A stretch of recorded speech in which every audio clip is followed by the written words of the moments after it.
Fresh off a series of newspaper endorsements, the Abbott for Governor campaign rolled through Kennebec County on Tuesday. At EJPrescott Incorporated in the Libby Hill Business Park, Steve was greeted by Stephen and Peter Prescott.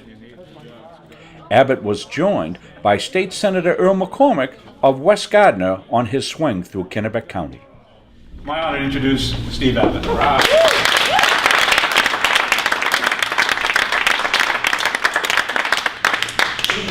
Doug Newman, thank you very much. So Doug is a great surrogate out on the campaign trail. And the campaign got off on the right tone. What was it for the osteopaths where you went in and stole the show? It was unbelievable. So I said after that, I don't have to go to any debates. I'm sending Doug Newman. I'm in good shape. So that was a good start.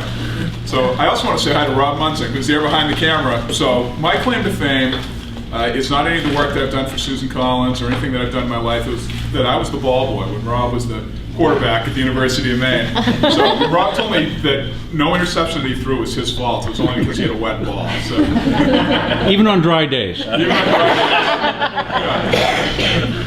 thank you very much for having us in. This is great. We've had a great week of the campaign. The momentum right now is phenomenal, and I've been so happy with the endorsements that we've picked up. We had the United States Chamber of Commerce 2 weeks ago, which that was golden. I'm one of 3 candidates in the country that the Chamber has endorsed, and that was very exciting for me, and I think it's exciting for Maine too, because not only does it show their belief in me, but it shows a commitment to this state, which I think, I always tell people, we can't give up in Maine. We can't give up on business, and if the Chamber isn't giving up, why should we give up? So we really have to work on changing the attitude, and I think that the state could just do so much better in terms of if we could change the attitude of the government towards business. We really could do some things. I was also honored. I picked up the Bangor Daily News endorsement, which was great, and then I picked up an endorsement from the Maine Today papers, which is the Portland, the KJ, and the Morning Sentinel. So those were 3 good ones.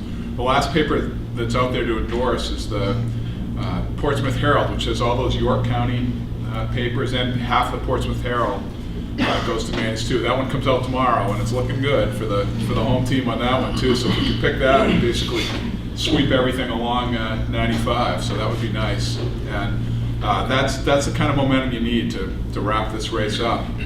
I also want to let you know that I've been campaigning with Earl McCormick, who does such a fantastic job in Augusta. We're so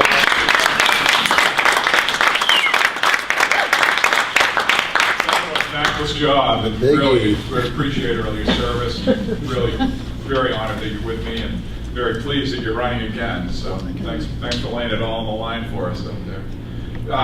Focusing on business, that's it. I mean, that's what we got to do, and keep talking about changing the attitude of the state government and also shrinking the size of the state government, which is something I think we can do in an orderly and sensible manner over the next 4 years if we do a few things. And one is look at the attrition that we have in state government and figure out a way to sensibly reorganize some of the functions that we do there, and also look at some of the work that we do in state government. I think particularly in our Department of Health and Human Services, look at all the opportunities that are out there to move some of that work to the private sector, because we've got a number of private sector entities out there that can handle these administrative and billing functions that we have so many thousand state employees doing.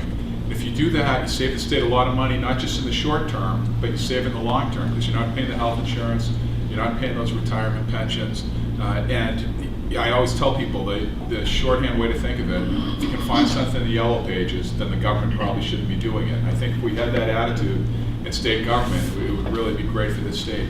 The other thing we've got to do in Maine is we've got to support industry, and that's going to be the key to our economic recovery. And the manufacturing jobs that we have in this state are good jobs, and every manufacturing job in this state supports 4 jobs that are related to it. And Maine has had an attitude that manufacturing's dead, that everything's going to be done overseas. That is not the way things are going to happen. There's a number of people in Maine who are proving that wrong, but we've got to, as a government, we've got to get out of their way.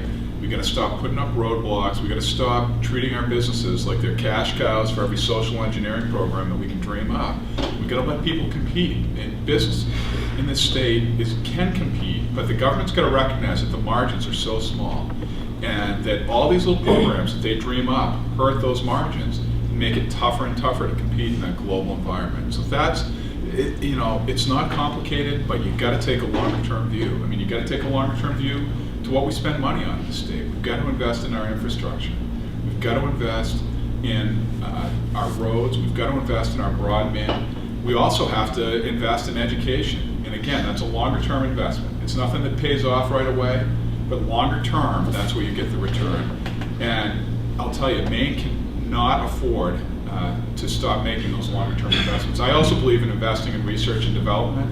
If we're going to compete in an international economy, if we're going to compete with the Chinese, if we're going to compete with the Far East, we're not going to do it based on the size of our labor pool or on the cost of our labor. We're going to compete based on our skill and based on our innovation. And that's why we've got to support research and development, and that's why we've got to support additional education after high school. I think the state is trying, but I think we're getting caught a little bit in this trap of thinking that everybody needs to go on and get a traditional four-year degree after they graduate from college, and I think that's a mistake.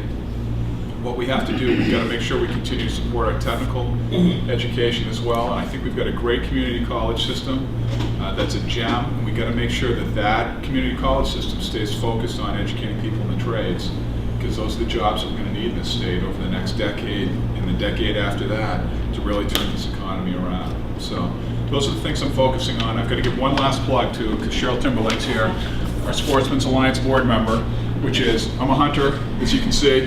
I'm the only hunter in this race. Maine hasn't had a governor who hunts for 50 years.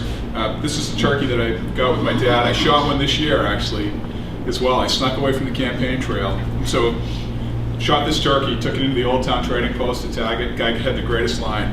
He said, you know, that's what I want. I want a governor who shoots a turkey, not a governor who pardons a turkey.